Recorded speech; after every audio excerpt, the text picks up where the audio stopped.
শৈশব রক্ত cancer childhood leukaemia এমন একটি ক্যান্সার যা শিশুর রক্ত এবং মজ্জা বোন ম্যারো প্রভাবিত করে। এটি প্রধানত দুই ধরনের হতে পারে। এক, অ্যাকিউট লিম্ফোব্লাস্টিক লিউকেমিয়া। বর্ণনা: এটি শিশুদের মধ্যে সবচেয়ে সাধারণ ধরনের লিউকেমিয়া।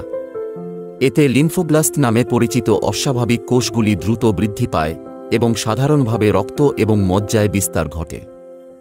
লক্ষণ: ক্লান্তি, সর্দি, অজ্ঞানতা, হাড়ের ব্যথা, ত্বকে ফুসকুড়ি এবং ভয়াবহ রক্তপাত হতে পারে। 2. Acute myeloid leukaemia. এই ধরনের লিউকেমিয়া মাইলয়েড কোষ থেকে শুরু হয়, যা রক্তের অন্যান্য কোষের মতো দ্রুত বৃদ্ধি পায়। এটি শিশুদের মধ্যে তুলনামূলকভাবে কম সাধারণ কিন্তু বেশ গুরুতর। এ ধরনের লিউকেমিয়া ত্বকের রং পরিবর্তন, হাড়ের ব্যথা, ক্লান্তি, সর্দি এবং কিছু ক্ষেত্রে মুখের আলসার তৈরি করতে পারে।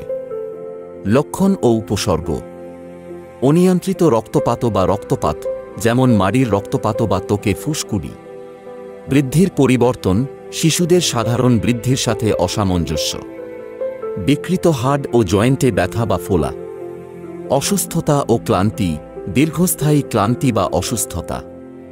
উচ্চ তাপমাত্রা, সাধারণ সর্দি বা ইনফেকশন। শৈশব রক্ত ক্যান্সার একটি গুরুতর কিন্তু চিকিৎসাযোগ্য রোগ।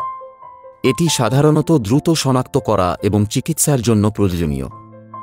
যদি শিশুর মধ্যে উপসর্গগুলি দেখা যায়, তবে তৎক্ষণাৎ চিকিৎসকের সাথে পরামর্শ করা উচিত।